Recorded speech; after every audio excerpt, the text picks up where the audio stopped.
Good evening, everyone. I'm your host, Jason Miles, here for another episode of This is Revolution Podcast. If you're new to the channel, welcome. Glad to have you here. If you like what we're doing, please hit like and subscribe. It is a passive gesture that goes a long way. If you are a returning listener, subscriber, or one of our very valued patrons, so glad to have you back. Before I bring on tonight's guest, I want to let you know that MT will be joining me in the champagne room where we'll discuss who will fill the vacuum of right-wing internet personalities, Kim Kardashian's Merkin, and more. It will be mildly informative, but definitely entertaining. So get your tickets ready to take a ride on the Chuckle Bus.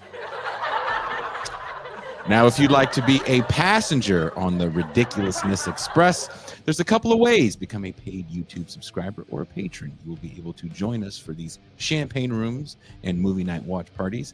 Speaking of watch parties, we'll be having not one, but two this week. Thursday, we'll be watching the OG Toxic Avenger. And Friday, we will be viewing a cult classic black vampire movie. Guess what it is? Nope, it's not Blade. Guess again. Nope, it's not Queen of the Damned. Guess again. Of course, it's not Blackula. It's never going to be Blackula. It's the 1973 film Ganja and Hess. So again, if you want to be part of the audience, become a patron or a paid YouTube subscriber. If you're watching on YouTube, just hit join and you're in. Wherever you are watching or listening, there is a link in the description to become a patron. If you're listening to this program on Apple, then become a paid subscriber and you will get instant access to all of the champagne rooms, past and present. Now, on to what you guys came here for. Robots taking over the goddamn world. While the latest venture in the Tron franchise has been met with negative reviews and loss-leading box office returns, it's the original Tron that used the human fear of sentient technology. 2 years before Arnold would be Bach in the horror thriller The Terminator, it was the MCP, the Master Control Computer in Tron, that would spark fear of technological advancement in its youthful viewing audience, i.e. I was no stranger to helpful robots. The Star Wars films are filled with droids that exude emotions and feel physical pain. But they are much like pets. Their existence is to tend to the needs of their human master. In the original Tron film, the Master Control Program has officially outsmarted its creators. And in the film's first act, reminds one of its co-creators, the cutthroat villainous Edward Dillinger, that not only does the computer possess more brain power than any human on Earth, it now has the ability to hack global defense and finance systems that can take over the world. There is a role reversal where now the human plays the lackey to the all-powerful program. The MCP, or Skynet and Terminator, represents the way we understand Frankenstein's monster, not the lumbering tragic character from its literary work, but it's the terrifying monster from its film adaptation, where its only function is destruction. But how are these advanced technologies defeated? Human intervention. The rise of the machines is a constant warning in science fiction movies, but is it one we truly heed, or are we now too dependent on our digital helpers? Our guest today, in his latest book, Artificially Intelligent, takes the reader on a linear journey from the creation of the first computer to where we are now. This book aims to quell our Skynet-induced fears of artificial intelligence. Author David Elliott reminds us all that AI isn't new, and is something we shouldn't be so fearful of. Here's a quote from the book. Quote, I have fallen in love with a definition of intelligence that stems from Turing's work, referring to Alan Turing, a definition that completely removes the human from the equation. Stuart Russell is considered to be a pioneer of AI. His textbooks are the educational foundations for many of the programmers building AI systems today. He defines AI as a synthetically created system, such as a computer, that acts in an intelligent way to achieve its goals. Unlike Turing, Russell provides a more specific definition of intelligence. According to him, something is intelligent when it can perceive its environment and, based on its own perceptions, change its behavior to better achieve its goal. When I discuss AI systems, the definition is what I am referring to. I prefer this definition to its dissenters to definition as as it dissenters humans from the equation. Intelligence should not be determined based on a human standard. If we were to judge a bumblebee's intelligence by its score on SATs, it would appear to have no intelligence. However, I am not sure I would fare much better at trying to figure out the optimum way to collect pollen for honey production. An intelligent system can be simple, such as a microorganism in our gut that spreads its arms when it detects sugar, or it can be extremely complex, such as the management decisions made every day by humans, unquote. Please welcome the author of Artificially Intelligent, David Elliott. Thank you so much for having me here, Jason. It is absolutely great to be on the show today. Well, thank you again for taking the time to talk to me. In reading your book, I didn't know what you looked like. I didn't know how you sounded as I was reading it, but in reading it, I felt like as you were writing it, you were smiling the whole time. Well, You just felt real happy. Felt very utopian. Um, Well, in a sense, you don't have the doom and gloom that surrounds a lot of AI discussion. yeah, well, on one side, I'm happy to hear that in the sense that, I really wanted the book to feel like a barroom conversation. I wanted it to feel like I was sitting down with one of my buddies, having a beer with them. We were just talking. But yeah, on the dystopian side, it's interesting because I don't think I have the dystopian view in the sense that, some people do, of that the robots are going to take over. But I do think the book, especially in the later chapters, is quite sobering. And it really does talk about the potential threats that we are going to be facing because of AI, because of the way we're implementing it. And really, my fear is more about humans and the way that we treat technology, and less about the technology itself. You have a quote in the book from 1977, Ken Olson. He says, "Nobody would want a computer in their home." That Mhm. quote reminds me of learning very early on about the days of personal computers before the ubiquity of the internet, when programmers questioned what these machines should do. Should we Mhm. add an address book here? No, people already have those. Computers are an important part of our daily lives, for better or for worse. Has our reliance on these devices atrophied some of our cognitive abilities? Oh, 100%. And it's a question that we're always asking about. There's some really cool research into what we call the word slips my mind here. That might be part of it. Maybe I'm using too much AI now. but Damn it, AI. Yeah, it's this idea that with technology, we tend to like lend our cognitive abilities to these technology, or cognitive outsourcing is the word. That's it. So we Mm, outsource our abilities, and as we outsource, we lose the ability to do them ourselves. So a great example of that is, having a calculator all the time now. I don't do mental math or do math by hand. So I've, in a sense, lost that ability. It's atrophied there. And it's something that we always need to be weary about when we're dealing with technology. And in that section with the Ken Olson quote, we talk a lot about, the different visions of computing, the different paths it could have taken, and some other computing ideas of it. So, like Mark Weiser, his vision of computing was one that it was very social. It was all around us, and it didn't separate us from the society. It wasn't a screen that sat in the way.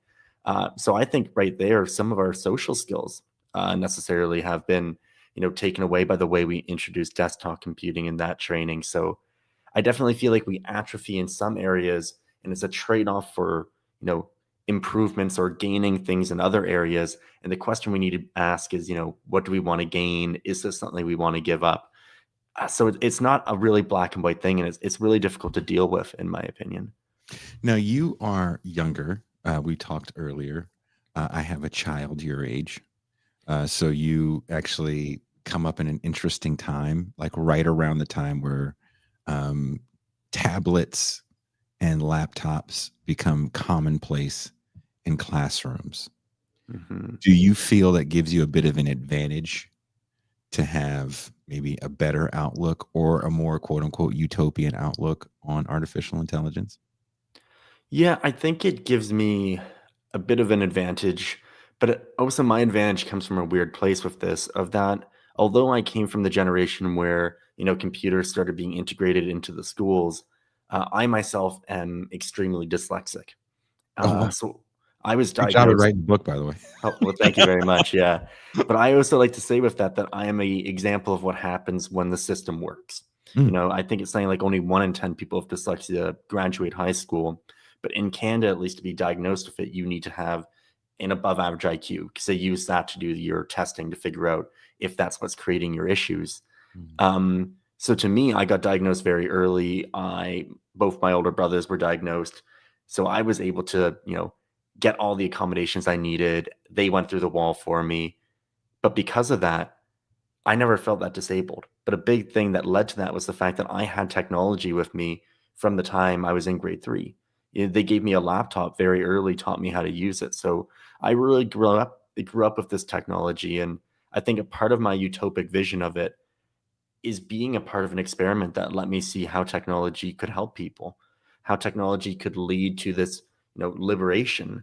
But then on the other side, I look at now, I do a lot of advocacy in schools, and you'll see people who have similar issues to me or have other learning disability problems, and they just have a laptop thrown at them. And it's like, here, this solves the problem. Here you go off. And it's that other side of technology where it's that techno solutionism, where we just see the invention of the technology as the solution and not that that needs to come with other things.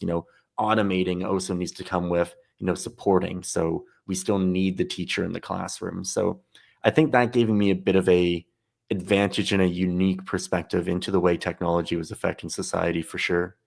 So you still believe in the human component. How do you feel about smart schools then from that standpoint where it's a lot of AI and those kind of teachers?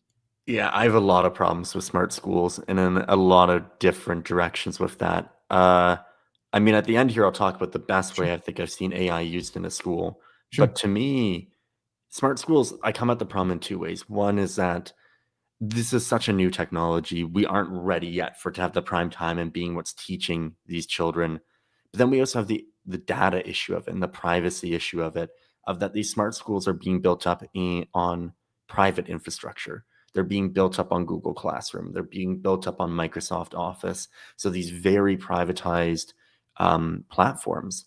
And I wonder what that does to our education and this sense of Google and Microsoft becoming, in a sense, the infrastructure of the schools. And then now, in some of these, ideas, we're giving them more teaching responsibility, more responsibility to decide what students are taught. And I really think we need a bit of a separation there. So, as a sociologist who studies power, I'm concerned about that. But then on the good side, I do see really cool ways it can be used, which is why I say that the problem with AI is more in the implementation and the societal attitudes around it. Mhm. The best way I've heard about it used in education was they basically made these students, they made AI students instead of AI teachers, and they Mm. made difficult students. And the idea is that when you're in teachers college, you're taught these really interesting ways that you can work with a student. Mhm. However, when they're put into a school to learn, kids, especially young kids, don't have much patience for teachers who are just learning. Like if the teacher's not very good, they'll just blow them off. Yep. The idea was now basically it's batting practice, but for teachers. They can go into the system and practice teaching a difficult student that's actually just a large language model, sometimes with an avatar, and get all this practice with digital students. And to me, when I heard that, I thought it was just one of the best ways it could be used because it's fixing a problem that exists right now. It's not automating it. There's like we need this practice.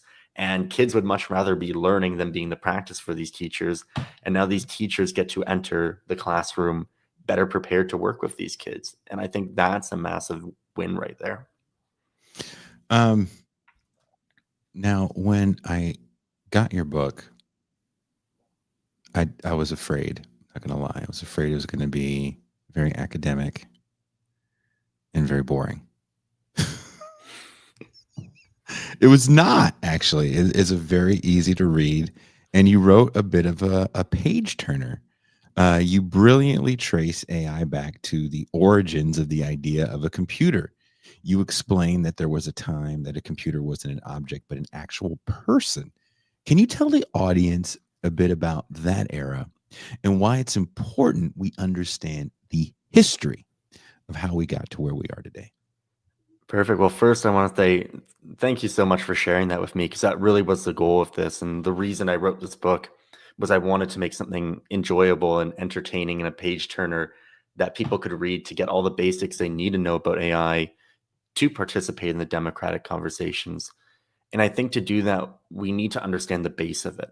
Because when we tend to talk about AI literacy, we talk about it in the sense of, oh, how should you use AI? How should you implement it in your business? Or, what 10 prompts do you need to know or you're going to fall behind?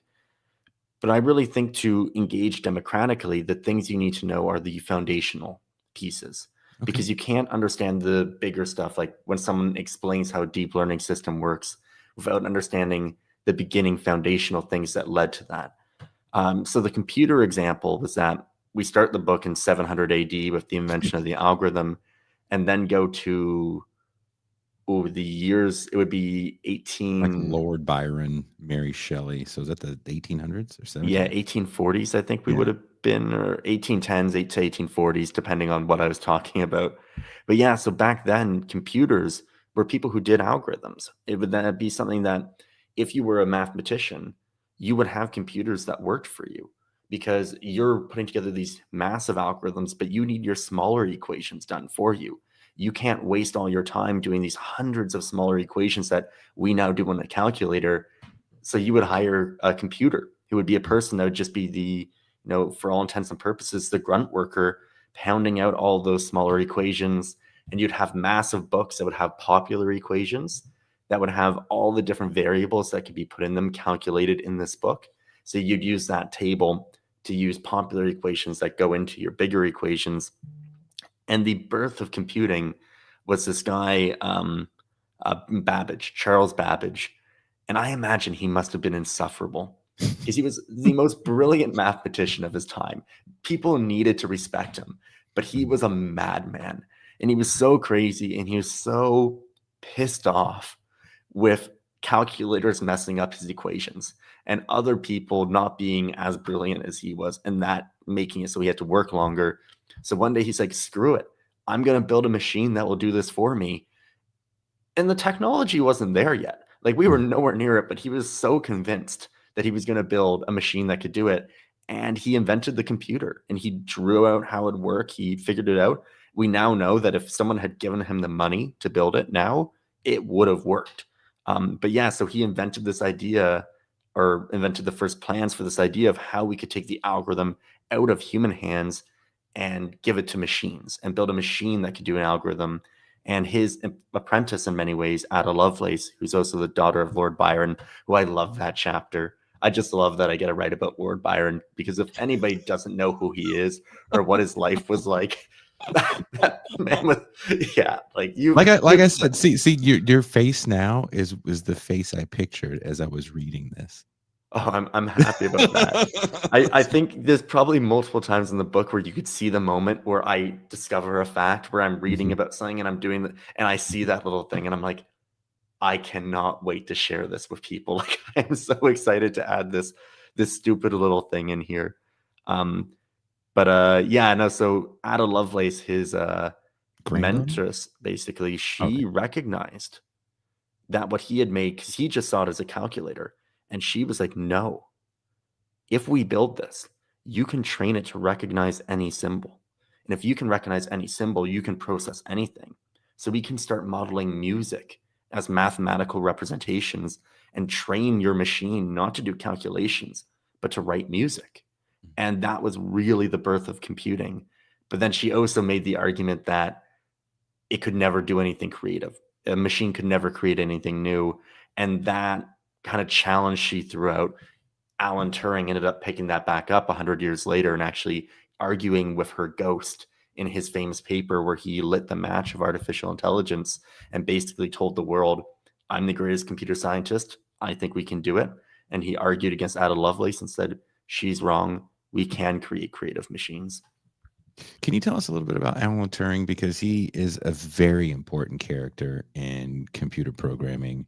There's kind of a movie that was quite popular maybe 10 years ago, Deus Ex Machina. I don't know if you've seen it because 10 years ago you were in what, grade 12? Oh, I would have been graduated by Would have then, but graduated by yeah. then? Yeah, something like that. It's a movie where basically they're doing a Turing test on an android that Yeah. you find out at the end was made to kind of look like the test takers' desires of a woman based on algorithmic research they had done on him. It's a pretty good movie. I don't know if people in the chat have seen it or people that are listening have seen it. Go I ahead. love that movie. It's Okay, so you brilliant. know what I'm talking I about, will yeah. vouch for that one. Yeah. And I didn't know who Alan Turing was, but the first time I watched that film, I was a touring musician for years, and we were on tour and stayed at a friend's house in Seattle, and he is a programmer. I forget which big company. And he's like, "Oh my God, this is about the Turing test." He's like, "This is like a wet dream for all my all my programming friends." So he briefly explained to us what that meant, and then the movie kind of took on another dimension for me, understanding that part of it. But I think Alan Turing, which is also, he's also an important character in the first half of your book. Do you want to tell us a little bit about who he is? Yeah, so Alan Turing is just a fascinating character, and we all owe a debt of gratitude to Alan Turing in many different ways. I think one of the things that's really sad about him is that there was this movie, The Imitation Game, about his life and mainly his involvement in World War II in breaking the Enigma code. And he's now credited with saving upwards of 4 million lives and potentially winning the war. But that movie really misportrays him, or portrays him and who he was. It portrays him as being this very unlikable person that a lot of people just put up with because he was so brilliant.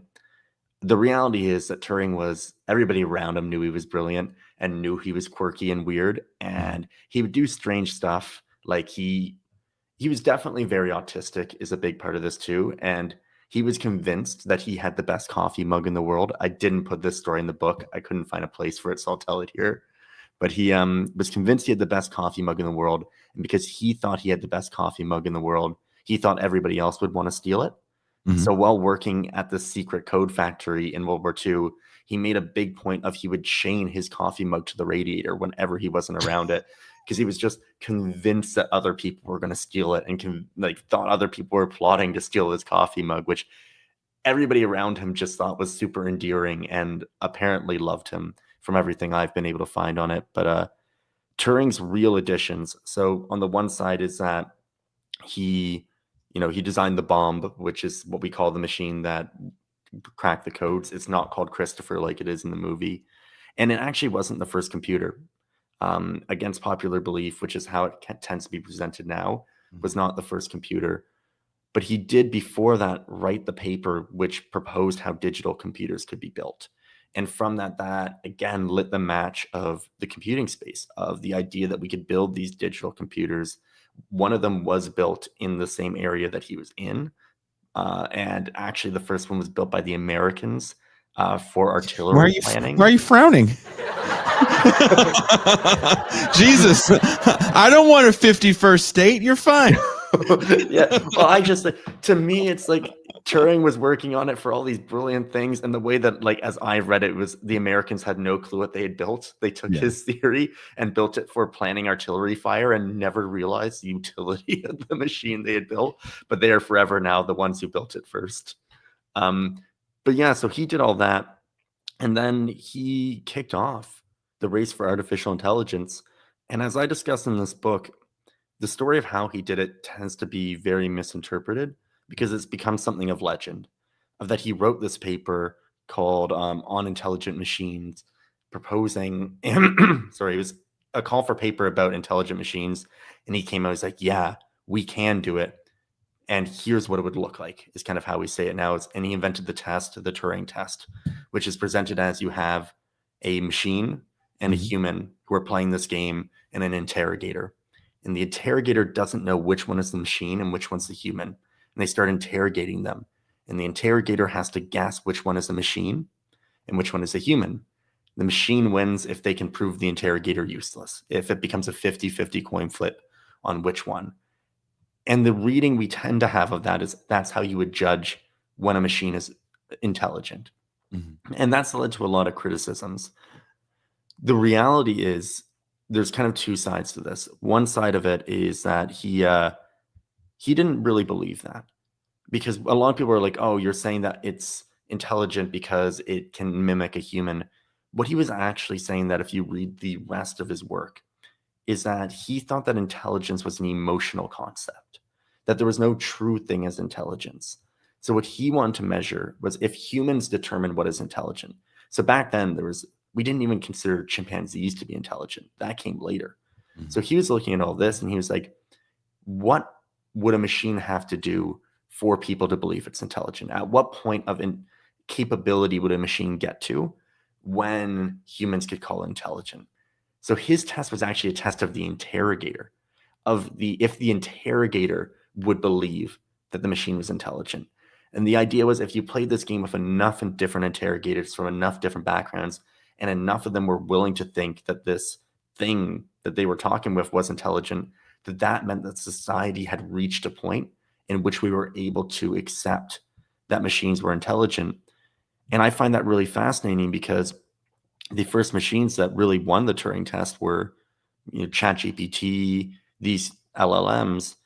And when they came out, that's when humans really accepted the idea that machines could be intelligent.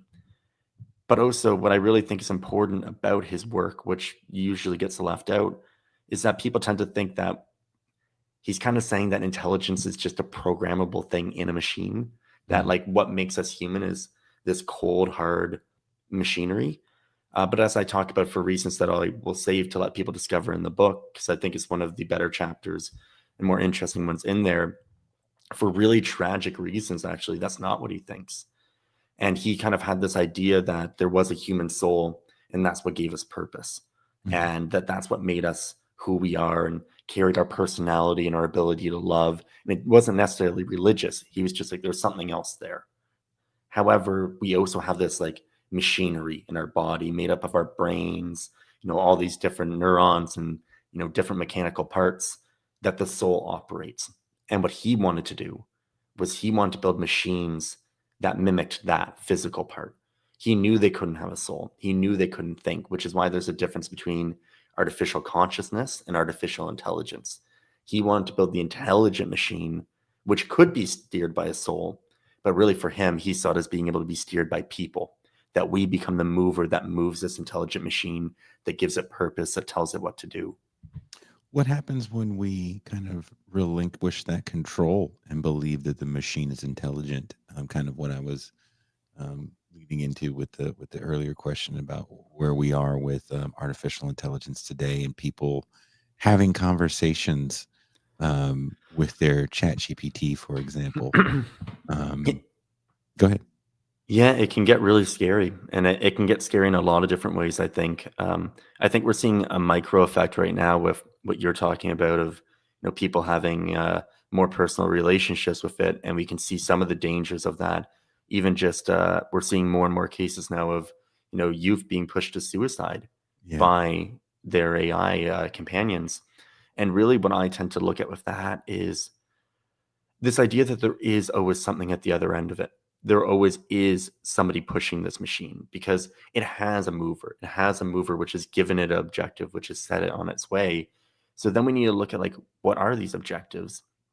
So I use in another piece I'm working on right now, the analogy of the church, of that we tend to think of, AI in this sense, if it takes on a being of its own, as if it is, in a sense, a deity, in a sense. It's this other thing outside of us, this all powerful, maybe not in the sense of, the Christian God or, other monotheistic religions, but in the sense of, Greek religion, or I can't remember the names of those, but how you have these other powerful things, but then you have people who need to speak to them. And in the way these religious organizations work, those priests have a lot of power, because they are the ones who are seen to speak to this machine. They are the ones who guide it.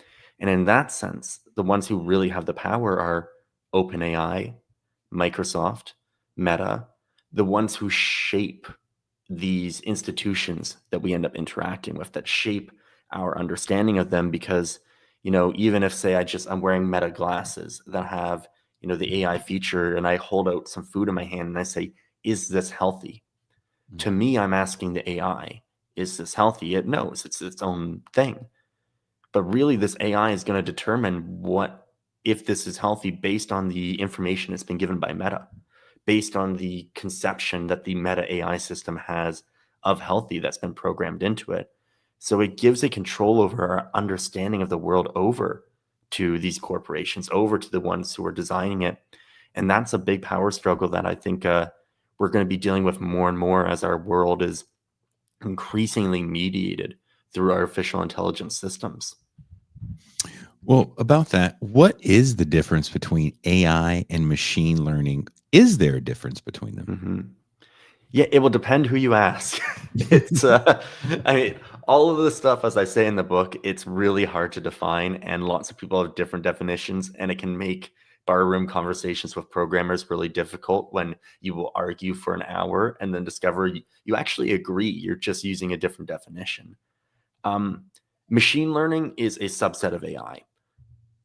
But also now we don't tend to think of all machine learning as AI. So machine learning is basically when you build an algorithm that will change itself based on its experiences. So it will collect some form of data, that data reinforms the algorithm changes.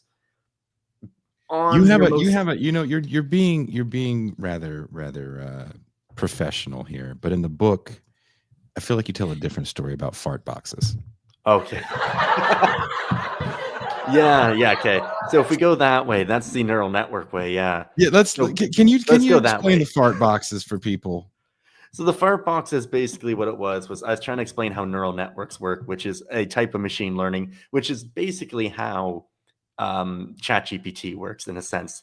That if you imagine you're in a room and there's 100 boxes in there, and let's say half of them are filled with farts, like fart bombs, and half of them are filled with candy. And your job is to get as much candy as you can and knock out yourself fart bombed. Mm-hmm. Now, the thing is that you also have 5 friends in the room. And these 5 friends, they saw those boxes get loaded. And I actually used an archetype of 5 real friends. I used their nicknames and not their real names, but it was very much how they would behave in this situation. Of like, I have one friend, and this man, he would die for you. Good farm boy from a good family. Like, he would die for me. He'd die for anybody, to be honest, like a stranger. And I'm like, I knew that he would be in there. He'd be watching every box get filled, and he'd be seeing which ones have and trying to memorize it. One of my best friends, he would probably be high, and he'd want to help me. He'd be well-meaning, but he wouldn't know where the farts are. Like, he could help a bit. And one of my other friends, I'm going to be honest, he'd just want to see the world burn. He would just be messing with me. But with this, so I imagine these groups. And then you're in there, and I look at the first box and I ask, should I open it? And all they get to do is either raise their hand or not. Raise their hand means open it, down, no. So when we start, like, most of them put up their hand, I open it, it's good, awesome. And I'm start doing it by, a 50-50. If we have a majority, I open the box. But then I have a majority and I open the next one, and yeah, I get fart bombed. And I'm like, well, that's not nice. And I think about it, and I'm like, okay, well, my one buddy didn't raise his hand for that one. So I think he might be more trustworthy. And over these boxes, I'm getting fart bombs sometimes, I'm getting candy other times. I start to learn these habits. I start realizing that, yeah, that one friend, we'll just call him Doug. That's not his name. That one friend, he really just wants to watch the world burn. He has no clue what he's doing. So I stop weighting his vote as very much. I maybe say his vote's worth half a vote. But my other friend, the one who's always trying to help me out, I realize every time he votes yes, it seems to be candy. He gets it wrong every once in a while, but most of the time it is. So I'm going to give him 1.5 votes. And then my other buddy, the one who is high, I'm like, you know what? We're going to keep him at 1 vote because he seems to be like the medium between these people. And as I take into account their changes, I actually become better at opening boxes. I change my behavior of my algorithm on which box I should open. The interesting thing with this type of model is that's how a human neuron works. Mm. A human neuron is you have a bunch of other neurons attached to you, and they might fire. And when they fire, you as the neuron have a electrical signal, a level basically. And if you reach a certain level, your threshold, you fire and you pass that signal on to the next one. You change the weights of the other electrical neurons around you based on the good outcome. This is a very simplified version of it, but based on the good outcome. So if it's something that causes pain, you might be like, that wasn't good. I'm not going to trust those guys that fired as much next time. But the neuron chain is doing the same thing for you in that. So this version of machine learning, we call it connectionalism, became the model of trying to figure out how can we build machines that can, in a sense, learn on their own. Because other versions of machine learning, you would tell it what it should be looking for. You would give it some variables. With this, they started realizing that they could give it nothing, that they could literally just give it data, and using this structure of a neural net with some tweaks, you could actually have these systems, in a sense, design their own algorithms and create their own living, breathing ways of solving these problems, like the fart box, where they could just get progressively better until it gets to the point where it's never going to open a fart again. It's only candy from here on. Farts and candy. Life is just farts and candy, ladies and gentlemen. But back to the original question, you explained machine learning. How is that different from artificial intelligence? Yeah. So again, this is a question of definitions, because I think at this point, I wouldn't put it in the same box. So machine learning is anytime you have an algorithm that has a learning process to it. And one of the problems with this is it's fit under what computer scientists traditionally would call AI. I don't think that's what people would call AI. And that's one of the big problems we have right now, where people are like, everything's AI. It's because we've used machine learning for years. Like, we've been using it since the 80s. And no one's really thought of it as AI. Like, it has some cool attributes to it, but it does fit under that umbrella. And now that we have really cool AI, every marketing executive that has a system that's using it is like, if we can justify it, slap that AI title on there. But what I think the difference with an AI system is that it's much more emergent. It has, in a sense, that neural network system we were talking about there, where the major differences in a traditional machine learning or statistical machine learning system, we're telling it what to look for. So I use the example in the book of, if you're trying to tell it to recognize a dog, you might say, look at the ears and look at this and give it some variables. Whereas in a deep learning neural network, you're basically saying, we're not going to tell you what to look for. We're just going to give you photos of dogs and photos of cats, and you need to figure out which is which. And we're going to give you the answer. So it learns, again, with the fart box example, through trial and error of saying, I think that this is, looking at these parts, I think that this is a dog. And then it gets told no, it gets fart boxed and goes, maybe I was wrong on that one. Let's go back and try it again. And it changes its behavior, and it changes how it's making the decisions until it can make that prediction with 100% accuracy, nothing but candy. Then we freeze that. That becomes the new algorithm, and that's what we send out in the world. And what makes these algorithms fascinating is we don't understand how they work. Oof. It's what we call the black box problem, and it's one of the most dangerous problems of AI, of that we cannot reverse engineer these systems. They're too complicated. So we'll have systems that are doing things that we're like, this seems great, we'll put it out in the world, and then suddenly you start having really weird outcomes, and you're like, we don't know why this is happening. Like, there's the great example of I use it in the book too, that Amazon had a resume reading system for a while, that they actually audited it and realized that it was like disproportionately getting rid of black applicants. And they're like, what's going on here? And they had no ability to open it up and figure out why it was doing that. And they actually ended up doing a bunch of experiments to figure it out. And yeah, it was a data problem. It was because the data it was trained on, in the past, people like hiring managers had racial biases, didn't hire as many black applicants. So it started using the name. and it didn't know what a black sounding name was, but it just knew that certain names seemed to be a variable for if the person got hired, and it wanted to suggest successful candidates. But even knowing why it was doing it, we don't know where in that program that was happening. We can't see that. We don't have the ability to open that door. And that is a huge problem with applying these systems to real world problems of we just don't know what they're doing. The Bull Connor AI of Amazon. The David Duke AI of Amazon. Didn't know that. Yep. It's quite the turn from fart boxes to David Duke of Amazon. That's a full 180 in the conversation. I wish I could have been there when they just looked around. Not one black guy, huh? Not even for February. You think it's that AI model? What is it? Who is the hiring manager? And some short man with a little mustache comes in. It's like, oh, now we figured it out. You have an entire chapter devoted to the development of the iPhone. You explain how it was created after the partnership of Apple and Motorola to create the forgotten Motorola Rocker, an iTunes integrated phone. How did that failure bring us to the iPhone, and why is that important for the advancement of artificial intelligence?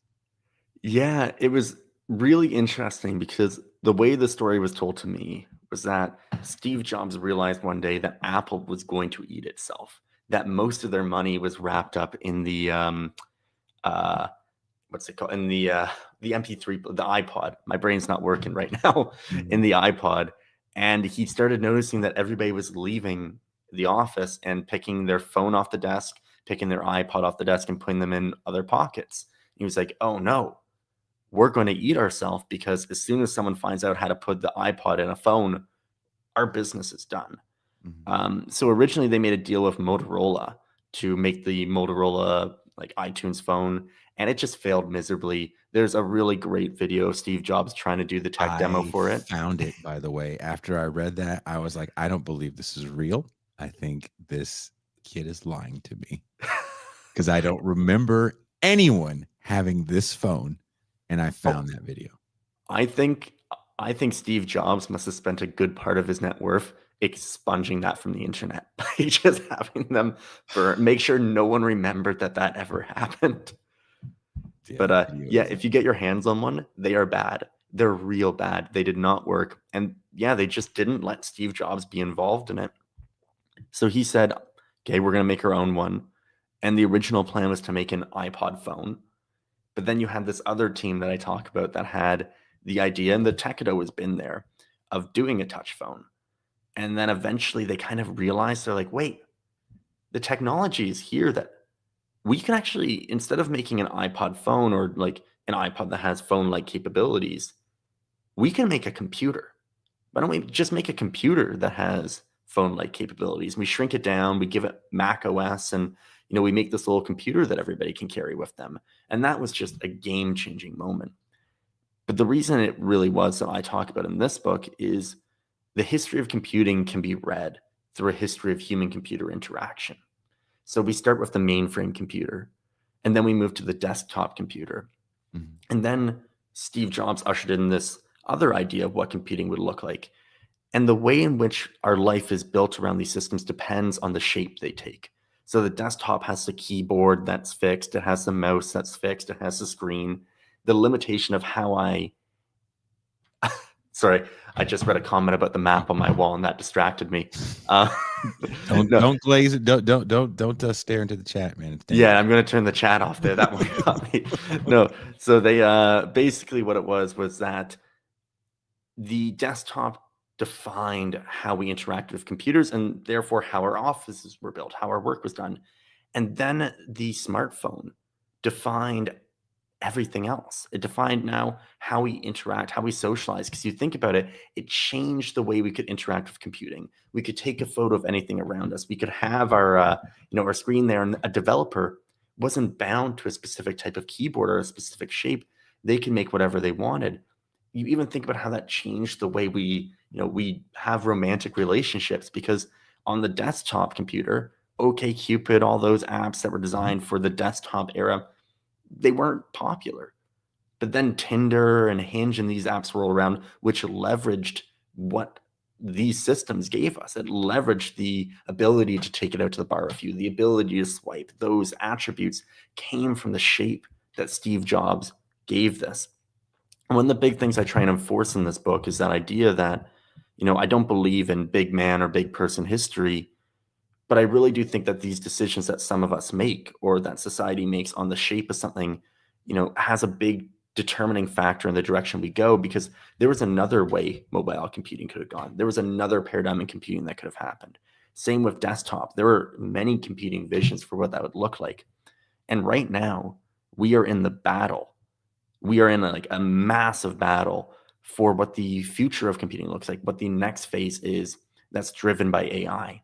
Because each of these phases was driven by a change in computing, a development in computing that made them possible. It was the ARM chip for the cell phone or for the smartphone and the touch technology. Before that, it was the processor, like the microprocessors that made desktop computing possible and home computing. But now we're seeing it being based around AI, of this idea of baseline AI systems that aren't what you probably think of when you think of AI. They aren't LLMs. They aren't these loud, flashy models, but it's about creating a new paradigm of computing around that. And the different visions for that right now that are coming out, most of them revolve around this idea of ubiquitous computing, where the computer exists all around us, kind of like Tony Stark and Iron Man. Yeah. But we see these different ideas of like Humane, who had the one that failed miserably, of the projector on the hand. You have the Apple Vision, which is more of an AR. You have kind of the leading one right now, which is Meta's glasses. But also, if you don't mind, I want to circle back here to the Steve Jobs thing with the presentation, because I have a story I think you would love. Sure. So I make note of it in the book, and me and my historian had a really fun time with this one, because I had a historian come on as a fact checker, make sure that I didn't lie by accident here. And we kept arguing about, I'd once heard a story that during the iPhone launch, so that's cool. Sorry. But yeah, that's really cool. Send me a message after. I want your stories for the next book. But yeah, during the iPhone launch, the iPhone didn't work. It just fully did not work. They had to fake that launch so hard. And you actually, if you watch it now, you can see there's a hot swap, a moment where he switches the phones because he needed a new phone. So smooth. That you need to follow a specific path on each phone or it would crash. And if it crashed during that presentation, we might not have had the smartphone of today. It might not have taken off in the same way. But I wanted to write this thing. If someone had told me that there were these engineers in the back row taking shots of whiskey, or I saw it in a YouTube video, I think, taking shots of whiskey every time something went wrong or went right that should have gone wrong. And they expected to take a couple because they thought it was going to crash really early. And he made it through the presentation. And by the end of the presentation, they were wasted. So I'd heard this story and I wanted to put it in. So I mentioned it very quickly. Yeah, you did. And my historian, Kate, was like, we can't find any evidence this happened. And I was so frustrated. I'm like, let's just leave this one in. I want to believe it. It's so small. And then I got drunk at a bar in Silicon Valley. And I was with my brother who works down there and some of his friends. And I was like, yeah, like I'm working on this book. I have this story. It's just pissing me off because I can't find any evidence for it. And I tell it and they all die laughing. Like, what's this about? And one of them goes, I'm the one who brought the bottle. Whoa. So that's how we confirmed that it actually happened. So and you it's had still in the book. first-person evidence Yeah. of that happening. Did you ask more stories about the non-working phone? Oh, I got to hear a lot of crazy stories from that time period. I don't know. It's one of those things with getting to meet with these engineers and these friends. Is you never know what you're allowed to say and what you aren't allowed to say. But yeah, that's when I got permission to put that one in. That is interesting because it does change, kind of going back to what you said about the way everything's changed. And we're doing a show this weekend on, does big tech control romance? Mm. and bringing up those older desktop versions of dating, I don't want to say apps, but dating sites where you wrote a lot. There was a lot of writing involved with those things. It wasn't simply so visual or hot or not. There was Mhm. no swiping like we have today. I guess they resembled more of something that maybe you've only seen in movies, but video dating. Yeah, not something I've ever participated in myself, to be honest. If you ever get a wild burr in your britches, go on YouTube and type in Love Connection. It was a television show that was Mhm. based on video dating. I will have to check that out for sure. I'll add It's that one it to the list. you will I would love to please email me what you thought of when you see that, because I want to see what someone that did not come up in that Mhm. era thinks of what video dating looked like. I But will add because to this though. go Oh, ahead. sorry if you don't mind. This is another fun one that one of the great thrills about working with a historian was she constantly found cool stories based on my research that I didn't include in the book. So if there's a really funny footnote in the back of the book, if you read it, a funny endnote, it's probably her. It's probably her adding this and just being like, I need this story out there. And one of them was a quote I have from Steve Jobs about the Lisa, this computer. Yes. And or sorry, it wasn't Steve Jobs' quote, it was Bill Gates. So of course these quotes, she couldn't just take that, I'd pull them off a website. She's like, I need to find the primary source of where it came from. And where it came from was when Steve Jobs released the Macintosh, he made all of the big tech CEOs come down and sit on a stage and shot a live dating show where all of the big tech CEOs needed to do a dating show to figure out whose software was going to date the Mac. And they recreated a dating show. And that quote comes from Bill Gates trying to schmooze the Mac and explain why his software should be on it. Wow. Wow. The That Lisa. video does exist on YouTube. Um, what does it mean for us when AI is taking such a prominent role in these things that used to be in-person things? So, like we talked briefly earlier, your AI friend, Mhm. and then, like you said, we swipe when we meet people. Um, is this one of the negative aspects? Is there a way to find a positive in this?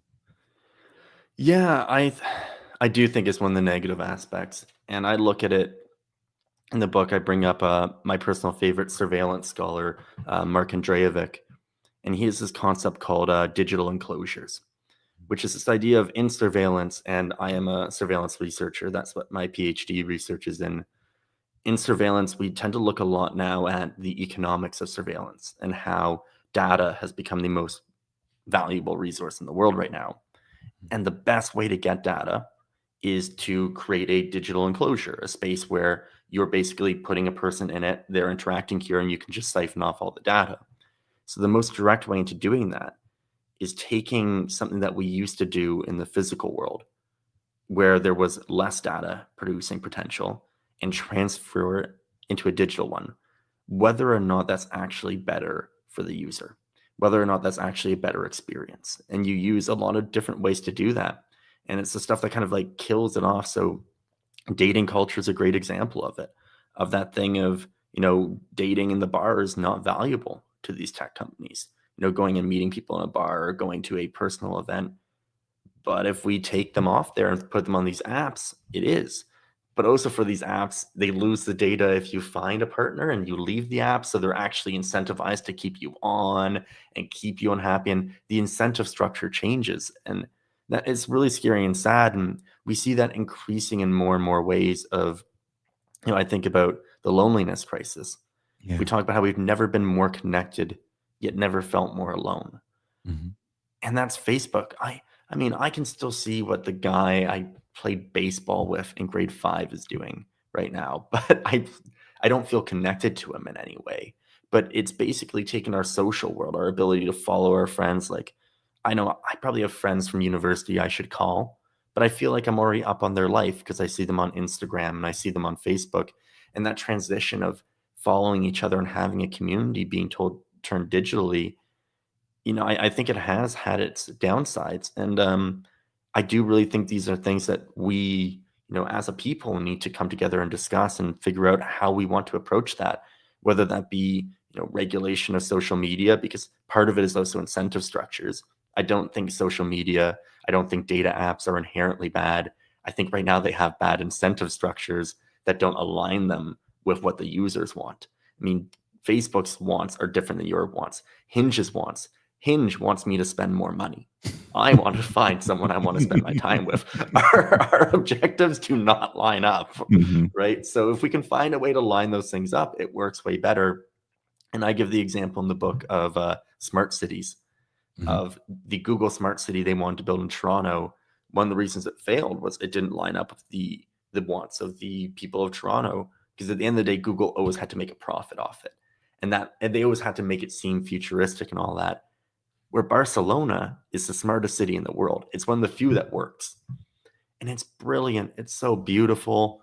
And you'd never know you're in a smart city. I'm sure there's someone watching this right now or listening to this who was just in Barcelona and went, that's not a smart city. I didn't see one camera. They're all hidden. Everything's hidden and the effects of it are hidden. It's used for stuff like, where should we plant trees? Where's the best place to plant a tree to make the climate control in Barcelona better? Oh, there's a lot of foot traffic in this area. Let's see, increase the metro access. Oh, there seems to be a lot of cars going down this road and they don't seem to be stopping at these stores. Maybe we should change the road layout. That's how they're using their smart city tech, because it's publicly owned. And also the public has the ability to suggest how it should be used too, which is just a cool system. But we see how the incentive structure lines up and how that creates better uses of technology, which is why I feel like this book can be optimistic in some senses. Is I'm very optimistic that we can do this, but I'm also very pessimistic that, as I say in the book, I don't think this is the direction we're going right now, which is why I wanted to write this book.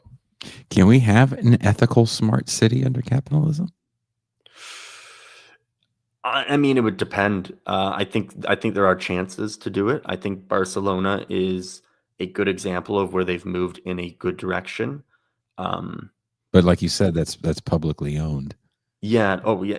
I don't think that we could have a privately owned city that would be ethical, because I think that the objectives of the of the capitalist class in this example, or of the owners of the city, are not going to line up with the objectives of the people who, at the end of the day, are who the city's for.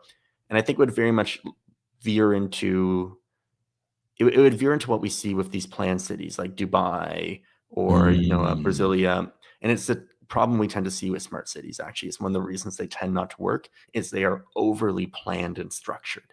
And we see that cities, because cities at the end of the day are places for people to live, their economies do not work without that natural emergence of the people who live there. So when you overplan it, you just suffocate the life of the city. You suffocate the culture. You suffocate the ability for it to become its own thing. And I think when you try and control it, it's not that you wouldn't ever be able to end up with an ethical one. I think you could try. I think it would always get pulled in the wrong way. But I also just don't think you would end up with a good city. I don't think there's a way to end up with a good city in that sense, ethical or not. I don't know if you've seen the movie RoboCop, so maybe you just always end up with the corporate run city that becomes I can't remember. It's not Liberty City. I can't remember the name of it, but in the RoboCop movies. Mm-hmm. But wherever you guys are watching or later listening to the show, there is a link in the description to David's book, Artificially Intelligent. David, what are you working on next? Ooh, I'm finishing up my PhD right now, so I've promised my supervisor I'd finish it before I wrote the next book. So I'm doing that, which is more of kind of a much deeper academic exploration of the themes in this book. And then I think I've got a second book in the works right now, which will be called Artificially Human, which is looking more at the effects of automation. And there's only one chapter in this book that really touches on automation. So I wanted to do this again using the popular history. I really like this format, and I'm glad you loved it, of using kind of like a popular history to make a page turner that I can kind of, put these other, more academic things that I feel like aren't usually shared with, through everyday formats. So use kind of the idea of a popular history of robotics to talk a lot more about automation to help, share the good word and get people thinking and being more active in our democracy not because they don't want to be, but because now they have the knowledge to be. His name is David ELIOT. The book is Artificially Intelligent. Wherever you are watching or listening, there's links in the description of the show. David, thank you very much and have a very good evening. Thank you so much for having me on tonight. Peace. That's David ELIOT. Again, wherever you're watching or listening to this show, there's a link in the description to his book. Check it out. It's a page turner. I never know what to expect when there's a few publicists that send me pitches. And generally, I look at the title and I don't read the pitch. That's not the smartest thing to do. It is not. I should read the pitch. And then I read the book way later. But yeah, stay tuned. If you are a patron or a YouTube subscriber, the link's already up. If you want to join myself and the faceless voice of reason on this show, M. Toussaint, have some interesting discussions about who's going to fill the void in the right wing now that Charlie Kirk is gone. There's people vying for that spot, and I have seen some disgusting videos. We're going to talk about Kim Kardashian and her Merkin line. It's a real thing. If you don't know what a Merkin is, I'm not going to say. Not that I'm scared to say it. Still want to say it. Google it. Don't ask your friend. Just Google it. We've been talking about all this stuff. Google it. And on that note, we are out.